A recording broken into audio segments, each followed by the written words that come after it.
All right, we're gonna go over some stretches and mobility for the low back.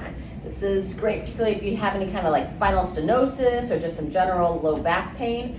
If any of these exercises increase your pain, you should immediately stop and talk to your coach or your healthcare physician. First thing we're gonna do, as you lie back, draw your shoulder blades back and down, and we're gonna start with some pelvic tilts. So you'll naturally have this like curve in your back that creates like a bridge from your low back into the floor. And that's when your pelvis, your hips here are rocked forward. So you're gonna center your head, and then you're gonna think about drawing your pelvis back so that you bring your low back towards the table. It doesn't have to touch the table or the floor, but you wanna bring your spine into that neutral position. And while you're holding this, you can even put your fingers in the side of your torso so you're pushing out, not sucking in, like someone's gonna punch in the belly and you're bracing. After about a 5 to 10 second hold, go ahead and relax. Let the hips rock forward. Exhale, hips roll back, pushing out. Try to brace and breathe at the same time.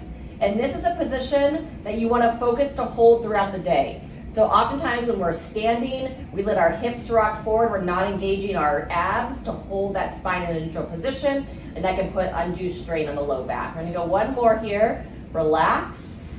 Exhale. Belly button pulls in while the abdominals push out. Flatten that curve. Brace and breathe. And 3, 2, 1, relax. Excellent. From here, we're gonna go a single leg. You can either pull behind the thigh or in front of the knee and pulling your thigh in towards your chest, holding for about 5 counts. And then we're gonna switch sides. Set the foot down, pick the other leg up. If it doesn't hurt the knee to grab in front, you can grab in front of the shin or behind the thigh. We're just pulling the leg in towards the chest. Now, if you have the ability, you can extend that leg out and now go back to your first leg. So this is gonna give a little bit more opening in the hips, either in front of the shin or behind the thigh. Try to push this opposite leg down, that's straight, and hug this leg in. Then we're gonna switch here. Bend that other one up, extend that one out. Pull in, either behind the thigh or in front of the shin. I'm actively pushing this leg down to open up the front of the hip, and I'm pulling this leg in to get a little motion and movement into the hips. Now, if both sides on single leg felt fine for the low back, now we're gonna go a double knee to chest. So again, behind the thighs or in front of the knees, pulling in and holding. Just help open up the low back. As always, if it causes any pain, go ahead and stop the exercise. Then we're gonna relax down. Double knee to chest, hugging in. If all this is feeling good, you can add a little side to side rock, give a little extra motion into the low back. Excellent, then we'll relax down. We're just gonna go one more for 3. Posterior tilts, feet up, legs in, and hug in. Option of that little side to side rock. Good job. Okay.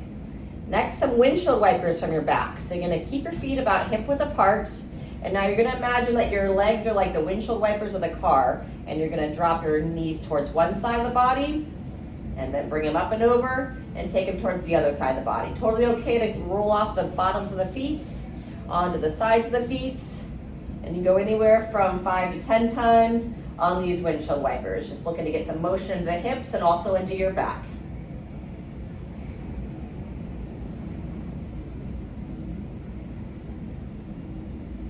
Once you're getting some good movement there in the windshield wipers, we're gonna move into the glute bridge. Once they're evened out, just kind of resettle the back as needed. So for the glute bridge, we're gonna think about trying to peel your spine off the table or the floor or your bed one segment at a time. So you're gonna draw the abdominals in, lift your tailbone first, and then look to come up about one segment at a time. As you lift up, you can go chin to the chest, and I'm trying to squeeze the back of the body, engage those muscles, If you have a pinch in the low back or the front of the hips, don't go quite as high. On the way down, I'm going to draw my upper abdomen in, trying to put my low back or mid back down first before the low back.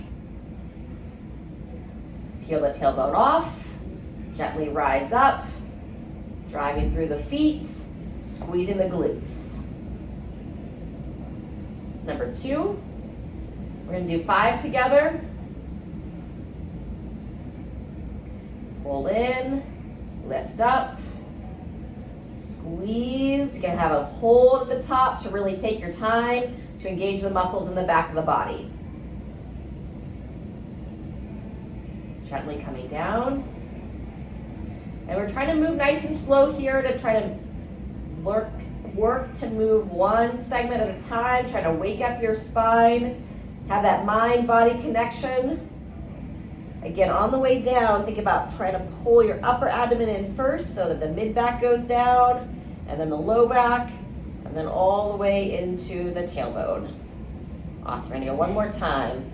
Posterior tilt, where you flatten that curve, and then you lift the hips, lifting up. As you get towards the top, you can draw your chin to the chest. It's going to give a bit of a stretch for the back of the neck. Really focusing your attention to squeeze deep into the glutes. And then gently relax down. Excellent. Okay. And then we're going to go a glute stretch here for the outer hips. You're going to cross your right foot over your left thigh. And it's going to be like a hip rocker. You're going to bring your hip towards the opposite side, like you're trying to bring your right foot towards the left side of your body. Just get a bit of a stretch here in the outer hip. Might feel a little bit in the back, but it should be centered towards the hip and glute area. We'll come back up, rock it over. Yeah, this one on me comes into my low back a little bit here. Now on this third one, we're gonna hold into that twist. Again, as long as it's not causing any pain. And then I'm gonna take the left hand, grab onto the right thigh, and then pull it towards my body. And that should accentuate that stretch through the glute. Great time to close your eyes and just breathe into your body, about 5 breaths. See if you can breathe in the nose and out the mouth. Whenever you're stretching, you want to try to focus on relaxing your body.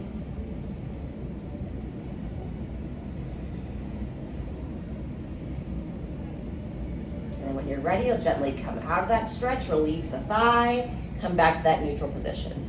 All right, and then we're gonna balance out the opposite side. Left foot crosses over the right thigh, pushing that knee away. Feel into that stretch. And then when you're ready, we'll gently rock the left foot towards the right side of the body.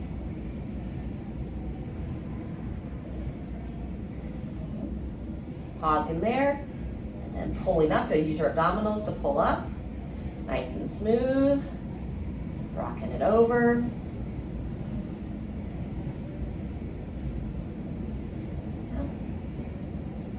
Go upwards of 5 of these if you'd like. We're going to do 3 for a matter of time here. We're going to hold this last one. So I'm going to take the right hand, grab the left thigh, and then pull it in towards my body to increase that stretch on that outer left hip. In the nose, out the mouth.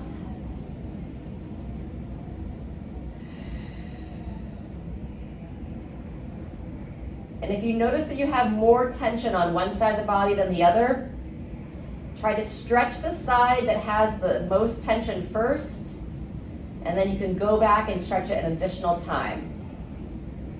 I'm not going to do that with you on the video now, but you can always pause the video, and if your right side was the tighter side, you can stretch again on the right side. Gently unwind, uncross the legs, and take a pause. Okay, one more. So we're going to do some heel taps. The supine, meaning we're lying on our back, heel taps, is to help start to learn how to hold your pelvis and your low back neutral while you move the lower body. So we're going to start with the legs up in the air, posterior tilt, pulling the low back in towards the floor or your table, keeping everything neutral, and now holding that neutral position while you tap one heel down and lift up.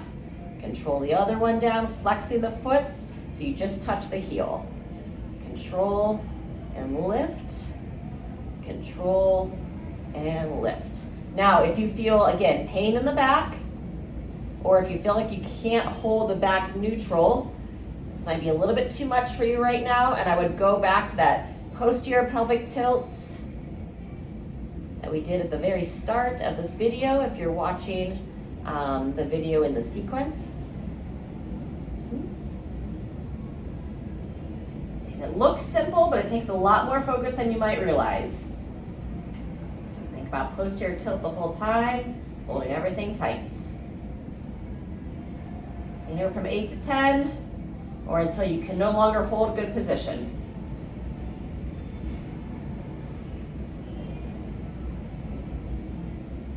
And we're gonna bring both legs down, and we'll just finish with a couple more bridges. So after we do all those tilts, I like to finish with that bridge. You can go a little bit faster this time since we already warmed up the body from before. A little bit longer hold at the top. I love the bridge to finish with because it lengthens the front of the hips again after we just kind of close them down, holding those knees up. Resting down, and we'll take it through just one more bridge. Lift the hips. You can close the eyes, and let's hold for a 10 count. 10, 9, 8, 7, 6, 5, 4, 3, 2, and relax. Excellent. All right, so anything that you feel like your body needs, maybe a couple more of like some smaller windshield wipers. If the knee to the chest felt good, just start to learn what feels good to your body and then go from there.